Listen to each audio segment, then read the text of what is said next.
Okay, so we're going to look at some group theory, and in particular we're going to find out if these four actions acted upon these two different sets here form a group. Now the rules for forming a group are these four rules here. One is closure, two is associative, the identity and inverse. Now if any one of these four rules are not agreed to in the table or by the actions noted down by these notations here, then it doesn't form a group. So the first group we've got here is the integers from 0 to 4 acted on by addition. And then for group 2, we've got the integers from 1 to 4 also acted on by addition. Now the same group here looks very similar, except we've got multiplication. So we're going to inflict multiplication on these two groups. Then here we've got integers acted on by addition, the same as here, but this time with the 5 on it means it's modulus 5 addition. And the same on here, the integers acted on with these two groups with modulus 5 on multiplication. So let's get straight into trying this one here. So let's write our action in the corner of the table. So 5 integers acted on by addition. So we've got 0, 1, 2, 3, 4. So that's our group here. So let's go straight up and try and draw a Caley table using addition. So going along the line, 0 plus all of these numbers, 0 plus 0 is 0, 0 plus 1 is 1, add 2, add 3, add 4. That's pretty straightforward. Now go down this line, we get the same line. Okay, so now adding on each time here, we just add on 1 each time. So that's 2, 3, 4, 5, and the same here, 3, 4, 5, and then 4, 5, 6, 5, 6, 7, 6, 7, 8. So that's our table with addition. 1 plus 1 is 2, and we just keep adding on 1. It's pretty straightforward to draw up a quick Caley table here. Nothing too strenuous. But next thing we're going to do is we're going to check these group axioms and see if these all work for us. So let's write down each group here down in this bottom corner, Z5 and addition, and then we'll do table 1, 2, 3, 4, and then we'll tick each one in turn to see if it works. So closure, A dot B is in the group. So basically this one acted on by this one forms the group for this set here. So 0, 1, 2, 3, 4, well we can see straight away there's some numbers here that aren't included already in the G1. So closure for this group is not any good to us. So here we go. So this one does not work. Okay, now let's write down subset G1 and subset G2. Now same here, we've got some in here that aren't in our original group. So numbers above 4 are not included. So closure again doesn't work. What about associative? A acted on B and then acted on C, and then A acting on B acting on C. So for addition, for example, if we pick, so A dot B dot C, let's write 2 acting on 3 acting on 4 should equal 2 acting on 3 acting on 4. So 2 acting on 3 gives us 5, and then 5 acting on 4, well we can't do it because 5 is not in the group, so this one again is no good to us. So associative for G1 is not working. So same in here, if we use this one again, 2 acting on 3 will give us 5, and again 5 is not in it, so associativity is not working for us here. What about identity? Now identity means any of these here acting on the identity element will yield the same as the first element. So for addition, the identity is 0. So I'm just going to write that in here. So for addition, E is 0. So 0 acting on all of these yields the same as we begin with. So 4 acting on 0 gives us 4. So identity for this one actually works. Now what about this one? Well, there is no 0, so the identity cannot work for us here at all. So there's no identity. So that one can't work for G2. What about inverse? A acting on B should give us an inverse. So 1, does that have an inverse? So the inverse is 0, so the line 1 doesn't contain an inverse. And same down here, neither does 2, neither does 3, neither does 4 along these lines. So G1 doesn't have the inverse in all the lines. And then same for this one, we're looking for a 0 here. Well, there's no 0 anywhere. So that's failing quite miserably on forming a group. Okay, now let's have a look at this one. So let's rub these off.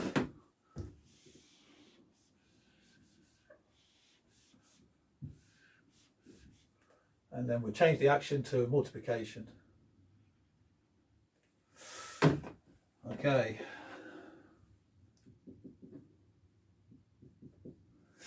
Zero times 0 is 0. 0 times 1 is 0. So all these multiplied by 0, we get 0. Same down the line. Pretty easy to draw a Caley table here. Then 1 times all these, we just repeat. So 1 times 2 times 3 times 4. And 2 times 1 is 2. 2 2s are 4. 2 3s are 6. 2 4s are 8. And then we get 3, 6, 9, 12.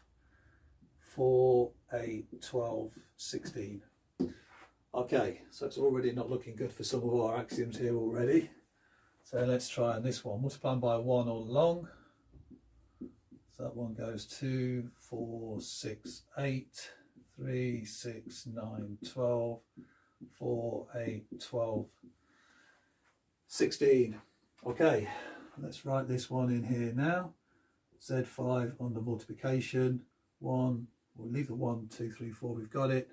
And again, let's write the G1 and the G2. Okay,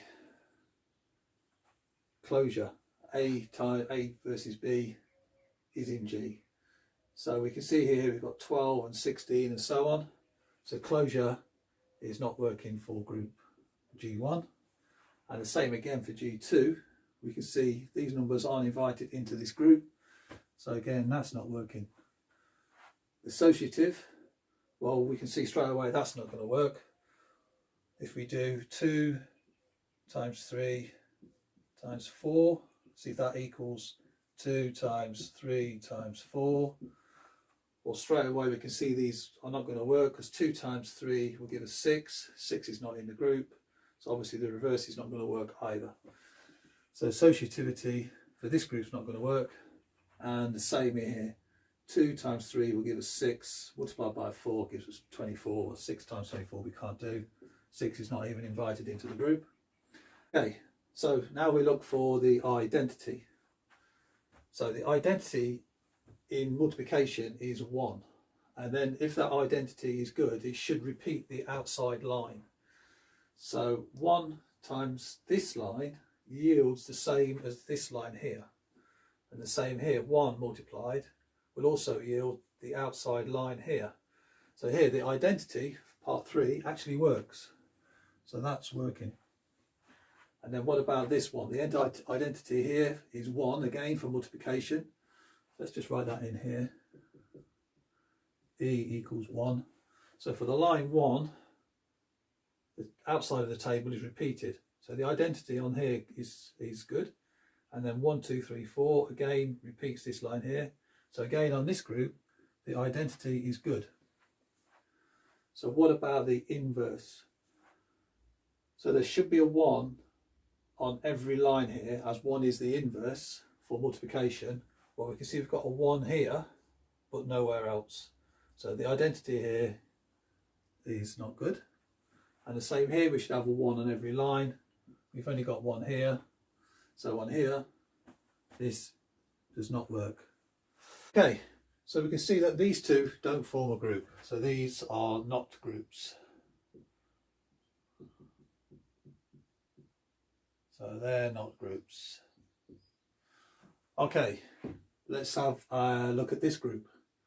So addition, modulus 5. So addition modulus 5, acting on both G1 and G2. Okay, so let's quickly work out what the Caley table would be. So addition modulus 5 should be pretty straightforward. So 0, 1, 2, 3, 4, top line is fine. Same down here, 1, 2, 3, 4. And then going along here, addition modulus 5, 1 plus 1 is 2, 3, 4. 1 plus 4 is 5, mod 5 gives us a 0. So going along here, same sort of pattern, 3, 4, 2 and 3 is 5, mod 5, 0, and then we get a 1. And then 3, 4, again 0, 1, 2, and then 4 plus 1 is 5, mod 5 is 0, 2, 3. So that's that table taken care of. Now, what about this one? So again, addition mod 5, 1 plus 1 is 2, 3, 4, 1 plus 4 is 5, so that gives us a 0. So again here, same pattern, 3, 4, 2 and 3 is 5, which gives us 0 mod 5, and then 1, and then 4 gives 0, 1, 2, and then 0, 1, 2, 3. Okay, now let's go about checking the axioms. So closure for G1. So closure, are all the elements listed on the outside of the table the only ones in the table? Well, we can see 0, 1, 2, 3, 4, closure is good. So let's have a look at Z plus 5 for G1 and for G2. So 1, 2, 3, 4. So closure is good. And then what about for G2? Again, 1, 2, 3, 4, 1, 2, 3, 4. But here we've got 0 included. 0 is not invited into G2. So for closure for this one, that's not good. So therefore this one here for G2 is not a group. So that's not a group. So here, G1 and G2, for all of these, they're not groups. Okay, so let's have a look at 2. So that's associative. So we can say here 2 acting on 3, which then acts on 4. Let's see if that is the same as 2 acting on 3 acting on 4. 2 acting on 3 gives us 0, and then 0 acting on 4 gives us 4. So that equals 4. So this side, 3 acting on 4, 3 acting on 4 gives us 2, and then with 2 acting on 2 we also get 4. So this one, the associative, works for G on G1. So for G1, associative is working. So that's looking good so far. Now associative on this one, again let's have a look. So that's G1, let's have a look at G2. So G2, 2 acting on 3 gives us 0, and 0 acting on 4, well there's no 0, so associative can't work in this group because there's no 0. So in this one, associativity doesn't work. Okay, axiom number 3, the identity. So that's every element has, when acted on by the identity, is back to the element itself. So for 0, in addition, 0 is the identity element. So here, that's our identity. So let's keep an eye on that. So 1 acted on 0 is 1. 2 acting on 0 is 2. So these are all the same. And then the identity acting on the identity, that is also the identity. So here, for the identity, this one works. Okay, let's have a look at the identity for this one. So here the identity for addition is 0. Now for this group here, there is no identity element. So here we cannot have associative group axiom number 3 working at all, because there's no identity. So therefore here we'll say that this group does not work. Okay, now what about the inverse? Does every element have an inverse? So 0, that has an inverse. 1 has an inverse. They all have an inverse. So 4 acting on 1 gives the inverse. 3 acting on 2 gives the inverse. 2 acting on 3 gives the inverse. 1 acting on 4 gives the inverse. 0 on 0 gives the inverse. So on this one we can say that this one works. So therefore we can say that G1 under this rule, this one forms a group. So that is good. So G1 here is good. And then for the inverse here, well, the inverse here is 0. And yes, every element has gives the inverse, but it's not in the group. But we can say it does give an inverse. So that one works for that. So now let's have a look at the multiplication modulus 5. So let's go for that. Let's leave that line on there because we're going to come across that again in a minute. Okay.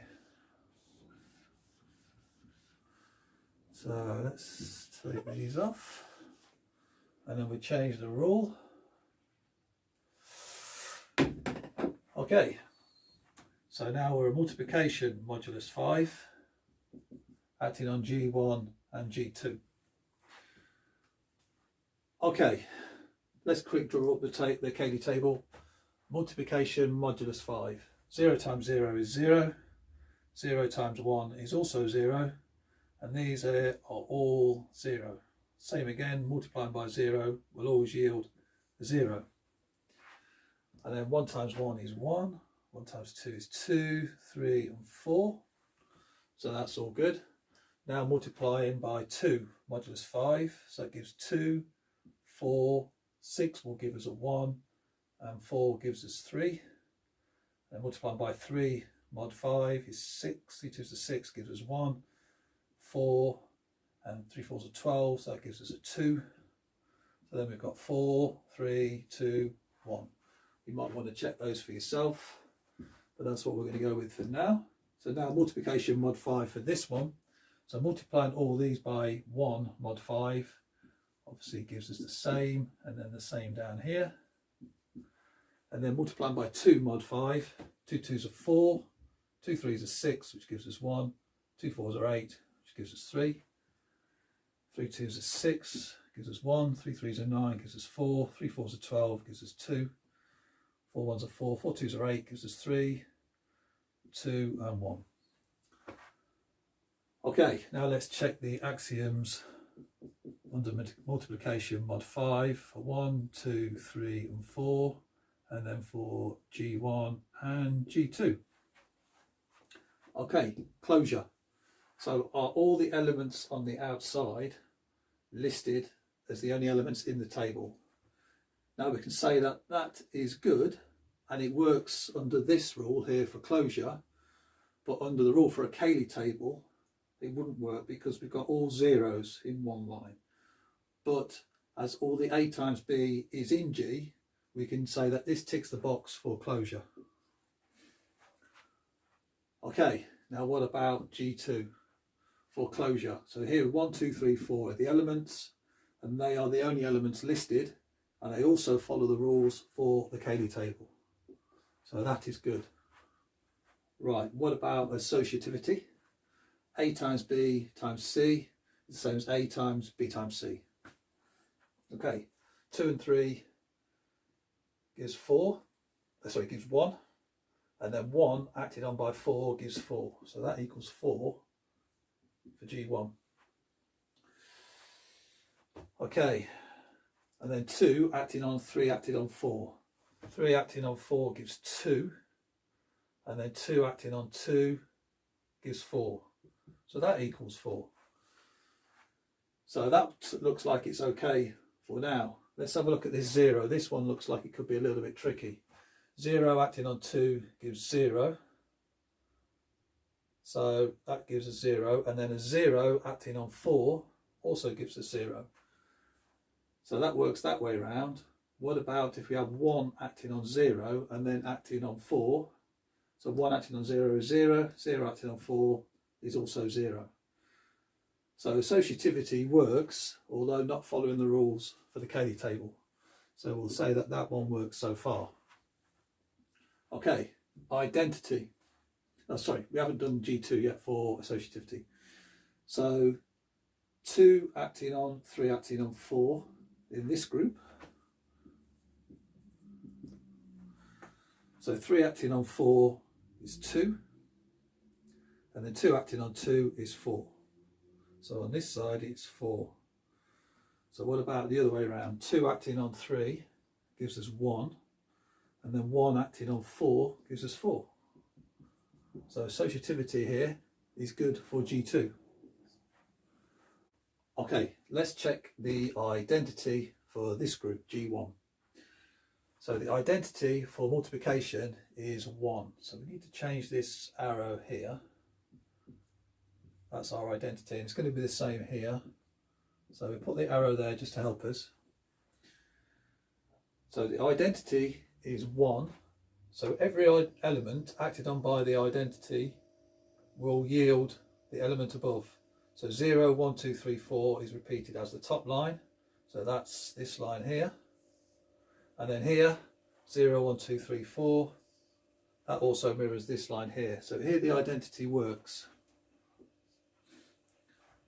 Okay, now what about this one? Here, 1 is the identity. So we follow this line here. So that copies the top line. So what about the vertical line, 1, 2, 3, 4? That also copies this line here of the elements. So this one also works. Okay, now does every element have an inverse? So let's have a look at this one here. So every element here has an inverse 1. Let's have a look. So 0 does not have a 1 in it. So there's no 1 in there. Here we have a 1, we have a 1, we have a 1, and we have a 1. So going down these lines, this part of the table has an inverse. But this table here does not yield the inverse, which is 1. So this one doesn't yield as a group for G1 for axiom number 4. Now what about this one? So here the inverse is 1. So I've got an inverse here, here, here, and here. And you can say that every element has an inverse in the column or the rows. So this one ticks the box for this one. Okay, now G1 breaks a lot of the rules for the Caley table, but some of the axioms it actually does tick the box. But we've shown here with the inverse, it's not a group anyway. So for this one here, we can say G1 is not a group. And this one here for G2, we can say that this one is a group. Okay, that's the group axioms.